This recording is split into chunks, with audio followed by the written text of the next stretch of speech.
नमस्कार, मैं doctor Abhinav. Information is power में आपका स्वागत है।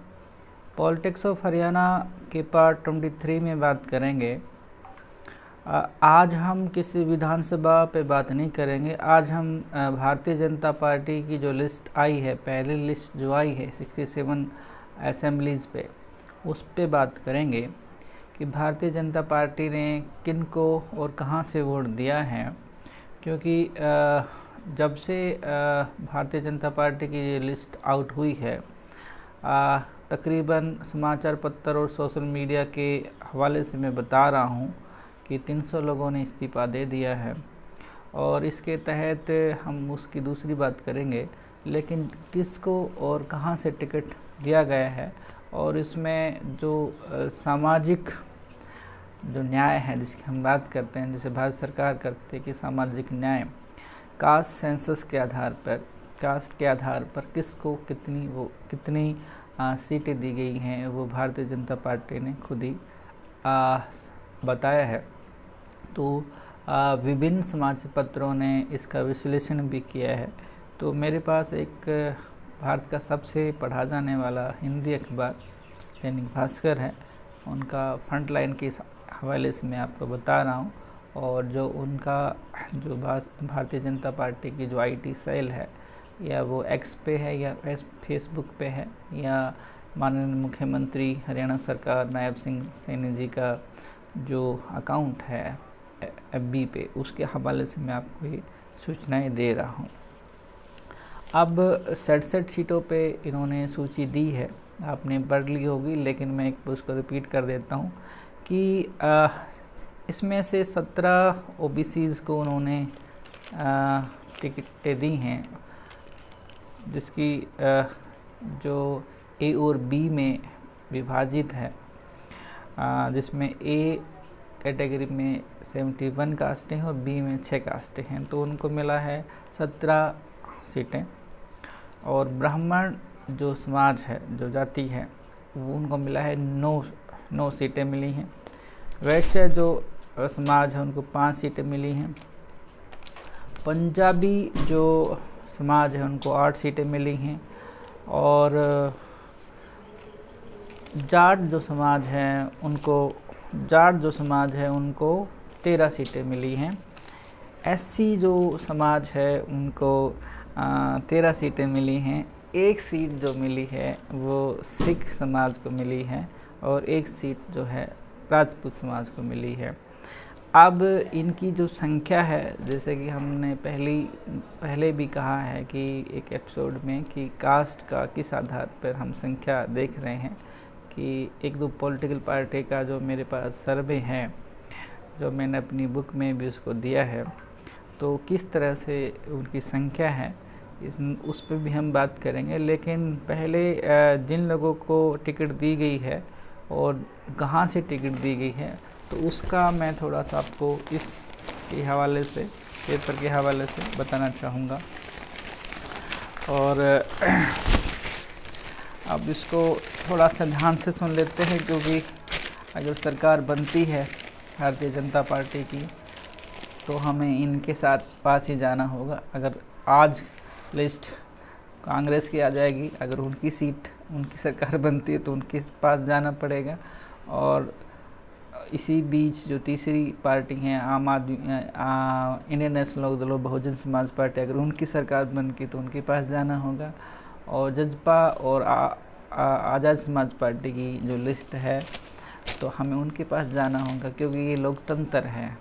किसी की भी सरकार बन सकती है, किसी भी सरकार गिर सकती है। ये जो हमें राइट मिला है, 1 वोट 1 वैल्यू के हिसाब से मिला है। तो आइए देखते हैं कि लिस्ट में क्या है। इसमें जो लाडवा है, जो कुरुक्षेत्र लोकसभा की असेंबली है, नायब सिंह सैनी साहब को टिकट दिया गया है। नायब सिंह सैनी पहली बार नारायणगढ़ से चुनाव में आए थे, और उसके बाद फिर वो लोकसभा क्षेत्र में आए। उसके बाद फिर वो सांसद बने, और उसके बाद वो करनाल सीट से जो सीएम पूर्व मुख्यमंत्री खट्टर साहब ने छोड़ी, उस पे वो विजय हुए। तो नायब सिंह सैनी जी अब तीसरी जो सीट है, जो लाडवा जो सीट है, उस पे भारतीय जनता पार्टी ने उनको टिकट दिया है। इसका मतलब ये है कि नायब सिंह सैनी ना तो नारायणगढ़ से चुनाव लड़े और ना ही करनाल से चुनाव लड़े, तो उन्होंने तीसरी सीट उनके लिए चुनी है भारतीय जनता पार्टी के थिंक टैंक ने। क्या होता है वो तो भविष्य बताएगा, वो तो सम्मानित लाडवा की जनता बताएगी। कालका जो सीट है शक्ति ईरानी शर्मा को दी गई है। शक्ति ईरानी शर्मा ये विनोद शर्मा जी की वाइफ है, जैसे कि सुनने में आया है। और पंचकुला जो सीट है ज्ञानचंद गुप्ता जी को दी गई है। ज्ञानचंद गुप्ता को चौथी बार टिकट दी गई भारतीय जनता पार्टी ने। 2009 में दी, 2014 में दी, 2019 में दी और 2024 में दी। तो ये तीसरी अगर ये जीतते हैं तो हैट्रिक बनाएंगे। अंबाला कैंट से टिकट दी है, अनिल विज को भी तीसरी बार टिकट दी है। अंबाला शहर से असीम गोयल साहब को भी तीसरी बार टिकट दी है। मुलाना एससी से संतोष सारवन जी को एक बार फिर टिकट दी गई है। ये एससी सीट है, रिजर्व सीट है, रिप्रेजेंटेटिव सीट है। उसके साथ सढौरा से बलवंत सिंह को टिकट दी गई है, ये भी एससी सीट है। जगाधरी से करपाल गुजर साहब को टिकट दी गई। एक बार गुजर साहब पे भारतीय जनता पार्टी फिर मेहरबान हुई, कद्दावर नेता हैं अदर बैकवर्ड क्लासेस के। और यमुनानगर से घनश्याम दास अरोड़ा जी को टिकट दी गई है। रादौर से श्याम सिंह राणा जी को टिकट दी गई है। शाहबाद सीट से जो सुरक्षित सीट है सुभाष कलसाना, एक नया नाम है। सुभाष कलसाना एबीपी से संबंधित हैं, जैसे पेपर में आया है, और काफ़ी लंबे समय से राजनीति में भी वो आए हैं। उनको टिकट दी है, काफ़ी यंग है। और इसकी जगह जो पहले जो उम्मीदवार हारे कृष्ण बेदी 19 में जो हारे उनकी टिकट काट दी गई है। और जो 14 में वो मंत्री भी बने थे, तो सुभाष कलसाना को उसकी जगह टिकट दी गई है। थानेसर सुधा जी को तीसरी बार टिकट दी गई है। और पिहवा सरदार कमलजीत सिंह अजराना, ये पिहवा पे जो संदीप सिंह की टिकट काट दी गई है। अजराना जैसे पेपर आज कहता है कि 42 दिन पहले ही भारतीय जनता पार्टी में शामिल हुए हैं साहब सरदार कमलजीत सिंह, उनको टिकट दी गई पेहवा से। गुहला चिका से कुलवंत बाजीगर को दोबारा टिकट दी गई है। खलायत से कमलेश ढांडा को टिकट दी गई, दोबारा टिकट दी गई है। केतल से लीलाराम गुज्जर साहब को दोबारा टिकट दी गई है। नीलोखेड़ी जो एससी सीट है भगवान दास कबीरपंथी को टिकट दी गई है। इंद्री राम कुमार गौतम कश्यप को टिकट दी गई है। करनाल जो सीट है जगमोहन आनंद को टिकट दी गई। करनाल जो सीट है जो पूर्व मुख्यमंत्री खट्टर साहब 2 बार चुनाव लड़े और दोनों बार जीते और मुख्यमंत्री बने। और तीसरी बार जो उपचुनाव हुए 24 में ही, तो इस पे नायब सिंह सैनी साहब जीते और मुख्यमंत्री रहे। तो अब ये सीट जगमोहन आनंद जी को दी गई है।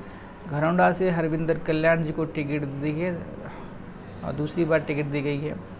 पानीपत ग्रामीण से महिपाल ढांडा दूसरी बार टिकट दी गई है। पानीपत से ऐसे प्रमोद कुमार विज को टिकट दी गई। इसराना कृष्णलाल पवार साहब को टिकट दी गई। यहाँ पे थोड़ा सा फेरबदल है। कृष्णलाल पवार जो इसराना से चुनाव हार गए थे और राज्यसभा भारतीय जनता पार्टी ने उनको भेज दिया है, तो दोबारा से उनको राज्यसभा सांसद होते हुए भी इसराना से टिकट दी है। काफ़ी कद्दावर नेता हैं। और सिमाल खां से मनमोहन बढ़ाना को टिकट दी गई है। खरखोदा एससी पवन खरखोदा से टिकट दी गई है। ये सुरक्षित सीट है। पवन खरखोदा पहले जजपा पार्टी में थे, उसके बाद भारतीय जनता पार्टी में आए, काफ़ी यंग है पर पवन खरखोदा। सोनीपत से निखिल मदान को टिकट दी गई। इसमें सोनीपत जो है से जो पहले जो मंत्री रही उसकी टिकट काट दी गई है। उसके बाद गोहाना से डॉक्टर अरविंद शर्मा को टिकट दी गई। यहाँ थोड़ा फेरबदल है। डॉक्टर अरविंद शर्मा रोहतक के सांसद रहे और अब की बार बाहर गए थे तो अरविंद शर्मा जी को उतारा गया है गोहाना से। सफ़ीदों से राम कुमार गौतम साहब को टिकट दी गई है। राम कुमार गौतम जननायक जनता पार्टी से 1 सितंबर को ही इन्होंने ज्वाइन किया था और ये नारनौद हल्के से जननायक जनता पार्टी के से सांसद रहे। जींद से डॉक्टर कृष्ण लाल मिड्डा को टिकट दी। उचाना कला से देवेंद्र अत्री को टिकट दी गई है। टोहाना से देवेंद्र सिंह बबली को टिकट दी गई है। ये भी जजपाक से आए हैं देवेंद्र सिंह बबली और कुछ दिन पहले इन्होंने 1-2 दिन पहले ही इन्होंने भारतीय जनता पार्टी ज्वाइन की है और जननायक जनता पार्टी में एक अच्छे मार्जिन के साथ यानी कि 1 लाख तकरीबन वोटों से वो जीते थे। फतेहाबाद से दुडाराम बिश्नोई साहब को टिकट दी गई है। रतिया एससी जो सीट है वो सुनीता दुग्गल जी को टिकट दी गई है। सुनीता जो दुग्गल जी हैं वो सिरसा सीट से सिरसा लोकसभा से सांसद बनी थी। अब की बार उनको टिकट नहीं दी गई थी तो भारतीय जनता पार्टी ने अशोक तंवर जी को सिरसा की सीट दी गई थी। इनका टिकट काटा गया था और उसके एवज में मेरे ख्याल से इनको ये टिकट दी गई रतिया से। वहाँ रतिया में इनका विरोध हो रहा है। आगे क्या होगा वो रतिया की जनता देखेगी। कालावली से जो सुरक्षित सीट है राजेंद्र देसू जोधा को टिकट दी गई है। रानिया से शीशपाल कंबोज को टिकट दी गई है। यहाँ भी एक हो गया है कि ये यहाँ पे रानिया जो है रानिया से रणजीत सिंह निर्दलीय चुनाव लड़े थे जो बाद में भारतीय जनता पार्टी में शामिल हुए और वो काफ़ी नाराज़ बताए जा रहे हैं। आगे क्या होगा वही जाने। आदमपुर जो सीट है भव्य बिश्नोई जी को टिकट दी गई है। दूसरी बार टिकट दी गई। कुलदीप बिश्नोई के बेटे हैं। आदमपुर जो सीट है वो पुश्तैनी सीट हो गई है पिछली 3 पीढ़ी से बिश्नोई समाज की और भजनलाल कुलदीप बिश्नोई और भव्य बिश्नोई। उकलाना जो एससी सीट है अनूप धानक को टिकट दी गई है। अनूप धानक जननायक जनता पार्टी से 1 सितंबर को भारतीय जनता पार्टी में शामिल हुए हैं तो उनको ये टिकट दी गई है। नारनौद से कैप्टन अभिमन्यु को टिकट दी गई है। पिछली बार हार गए थे 2019 में। 14 में आए थे तो पहली बार चुनाव लड़ा था 14 में तो सीधे वित्त मंत्री बने थे सरकार बनने के बाद और इसमें जो गौतम साहब हैं उनकी जगह इनको टिकट दी गई है। गौतम साहब को सफ़ीदों से टिकट दी गई है। हांसी विनोद भाना जो हैं हांसी जो विधानसभा है वो भी जननायक जनता पार्टी के टिकट पे उम्मीदवार विधायक बने थे। वो भी कुछ दिन पहले ही भारतीय जनता पार्टी में उनको टिकट दी गई है। बरवाला से रणबीर गंगवा साहब को टिकट दी गई है। रणबीर जो गंगवा हैं वो विधानसभा के डिप्टी स्पीकर हैं। हिसार से डॉक्टर कमल गुप्ता को टिकट दी गई है। नलवा से रणधीर पनिहार को टिकट दी गई है। ये कुलदीप खेमे की टिकट बताई जा रही है। लोहारू से जेपी दलाल को एक बार फिर टिकट दी गई है। बरडा से उमेद पातुवास को टिकट दी गई है और दादरी से सुनील सांगवान को टिकट दी गई। यहाँ थोड़ा सा एक इंटरेस्टिंग सी बातें हैं। ये सुनील जो सांगवान है ये सतपाल सांगवान के बेटे हैं जो कांग्रेस में पहले थे फिर जजपा में आए और बताया जाता है कि ये जेल अधीक्षक थे और कुछ टाइम के 1-2 अगले ही दिन उन्होंने भारतीय जनता पार्टी ज्वाइन की थी और उससे अगले ही दिन यानी कल जो ये डिक्लेयर हुई है उनको ये सीट डिक्लेयर हुई है। और दादरी में जो है सांगवान जो सरनेम है बहुत ज़्यादा है, बड़ी संख्या में ये सरनेम ये जाट समाज का सरनेम है। भिवानी से घनश्याम सराफ को टिकट दी गई है। तोसाम से श्रुति चौधरी को टिकट दी गई है। 40 साल राजनीति में रह के जो कांग्रेस में रह के बंसीलाल की फैमिली से अलग हो गए तो उसमें जो मदर है उनको राज्यसभा सांसद बनाया गया है और जो बेटी है तोशाम से टिकट दिया गया है। भवानी खेड़ा जो सुरक्षित सीट है कपूर वाल्मीकि को टिकट दिया गया है। यहाँ भी थोड़ा इंटरेस्टिंग है कि विशंबर वाल्मीकि जो राज्य मंत्री थे उनकी टिकट काट दी गई है। और महम से दीपक हुड्डा जी को टिकट दी गई है। गढ़ी सांपला किलोई से मंजू हुड्डा को टिकट दी गई है। कलानौर एससी यानी कि सुरक्षित सीट जो है रेनू डाबला को टिकट दी गई है। यहाँ पे लगातार 3 बार टिकट जिनको मिली राम अवतार वाल्मीकि जो 2019 में सेकंड पोजीशन पर रहे उनकी टिकट काट दी गई, उनकी जगह रेनू डाबला को टिकट दी गई है। भादुगढ़ से दिनेश कौशिक को टिकट दी गई है, ये दूसरी बार रहे हैं, दूसरे यानी कि स्थान पर रहे हैं भादुगढ़ से। बादली से ओम प्रकाश धनखड़ साहब को फिर टिकट दी गई है। बादली से ये हार गए थे पिछली बार, लेकिन 2014 में बन गए थे और मंत्री भी बने। झज्जर जो सीट है वो कप्तान बिरधाना को टिकट दी गई है। ये एक नया नाम है, लेकिन झज्जर में ये नया नाम नहीं है, क्योंकि जो पहले टिकट दी झज्जर में वो राकेश को की टिकट दी गई थी, लेकिन कप्तान बिरधाना लंबे समय से निर्दलीय रूप में वो चुनाव लड़ते हुए काम कर रहे हैं, तो कप्तान बिरधाना। बेरी से संजय कबलाना को टिकट दी गई, यहाँ थोड़ा उलटफेर हुआ है। ये संजय कबलाना ने बादली से चुनाव लड़ा है, तो इस बार इनको बेरी से चुनाव, जजपा में ये थे पहले, अब ये भारतीय जनता पार्टी में आए हैं। और अटेली से आरती राव को टिकट दी गई है। नांगल चौधरी से डॉक्टर अभय सिंह यादव को टिकट दी गई है। कोसली से अनिल डहीना को टिकट दी गई है। रेवाड़ी से लक्ष्मण सिंह यादव को टिकट दी गई है। बादशाहपुर से राव नरबीर सिंह को टिकट दी गई है। ये जो राव नरबीर सिंह हैं, इन्होंने तो कह दिया था कि भी हम कांग्रेस से चुनाव लड़ देंगे अगर भारतीय जनता पार्टी नहीं दी है, लेकिन आखिरकार इनको काफ़ी मकसद के बारे टिकट मिली होगी। गुरुग्राम से मुकेश शर्मा जी को टिकट दी गई है। सोहना से तेजपाल तंवर को टिकट दी गई है और पलवल से गौरव गौतम को टिकट दी गई है। पिरथला से टेकचंद शर्मा, यहाँ थोड़ा उलटफेर हुआ है। टेकचंद शर्मा बहुजन समाज पार्टी से ये एमएलए बने थे और अब ये भारतीय जनता पार्टी में शामिल हैं, तो भारतीय जनता पार्टी ने पे दाव लगाया है। बल्लभगढ़ से मूलचंद शर्मा जो अभी मंत्री रहे हैं। फरीदाबाद से विपुल गोयल साहब को टिकट दी गई है और तिगाम से राजेश नागर को टिकट दी गई है। तो ये कुल जो 67 सीटें हैं, तो उसमें हमें ये मालूम हुआ कि बहुत सारी सीटें पहले ही अभी जो सरकार में हैं, यानी कि कुछ मंत्री हैं उन या एमएलए हैं, उनको ही टिकट दी गई है ज़्यादातर पहले लिस्ट में। बाकी सीटों पे क्या हुआ क्या नहीं होगा वो एक अलग समय है, लेकिन इसमें एक जो चर्चा का विषय है मैं आपको बताना चाहता हूँ कि इसमें 2 बड़ी चीज़ें इसमें हुई हैं। एक संख्या के हिसाब से इसमें जो अगर अदर बैकवर्ड क्लासेस को और टिकटें नहीं मिलती हैं तो इस संख्या के रूप में टिकट नहीं होंगी ओबीसी समाज के लिए, जो 17 अभी सीट इन्होंने दी हैं। दूसरा जो ब्राह्मण जो समाज है, तो ब्राह्मण जो समाज है हरियाणा में वो टोटल जो हम संख्या है वो 5% से ज़्यादा नहीं है, वो 4% से और 5% के बीच में है। तो उनको जो 9 सीटें दी गई हैं वो उनकी संख्या के हिसाब से ज़्यादा हैं।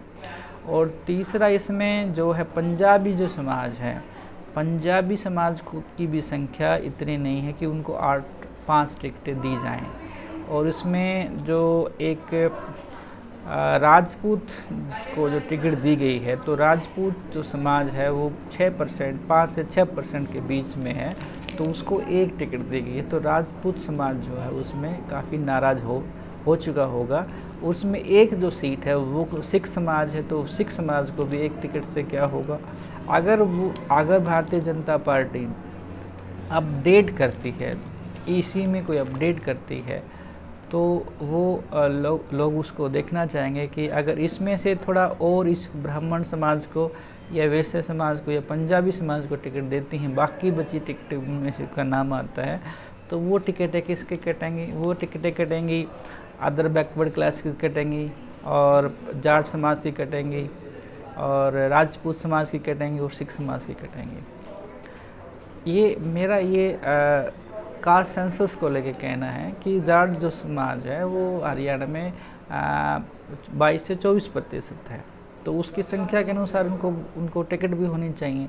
लेकिन इसमें जो सबसे बड़ा जो 9 जो टिकट देगी ब्राह्मण समाज को, संख्या से डबल, यानी कि अगर उनको 4 ही टिकट मिलने चाहिए थे, 4 या 5, लेकिन 9 टिकट दी गई हैं। तो ये भी एक बहुत बड़ा काम है भारतीय जनता पार्टी में। लेकिन ये बात ये है कि अगर ये सामंजस्य थोड़ा सा और कर लें, जैसे राजपूत साइड को ये 3 टिकट और दे दें तो 4 टिकट हो जाएंगी, और जो सिख सोसाइटी है, सिख समाज जो है, अगर उनको 3 टिकट और दे दें तो भी अच्छा हो जाएगा। और उसमें से जो 17 सीटें हैं, जो एससी की जो 17 सीटें हैं, उसमें से उनको अभी 13 दी हैं, तो बाकी सीटें उन्हीं को जाएंगी। और उसमें से पंजाबी सोसाइटी के अगर बढ़ाते हैं तो ये सीटें किसकी कटेंगी? ये सीटें कटेंगी अदर बैकवर्ड क्लासेस की कटेंगी। तो उसी हिसाब से मैं ये समझता हूँ कि भारतीय जनता पार्टी को थोड़ा सा और समझना चाहिए। लेकिन ये सामंजस्य थोड़ा सा ये है कि हम राज्यसभा सांसद को भी लड़ा रहे हैं। हमने पहले हमने लोकसभा सांसद को लड़ाया, लेकिन हार गए हम, फिर भी टिकट दे रहे हैं। तो और एक कुछ ऐसे चेहरे हैं जो पहले से मंत्री हैं, 3-3, 4-4 बार हैं, उनको भी टिकट दे रहे हैं। तो नए जो चेहरे हैं, वो जो नई जो फौज है, वो ये नज़र नहीं आ रही है। लेकिन उसका अगर 30-40% अगर कर लेते हैं तो मैं समझता हूँ ये एक गुड डिसीजन होगा। आपने मुझे सुना, आपके लिए इसके लिए आपका बहुत बहुत शुक्रिया।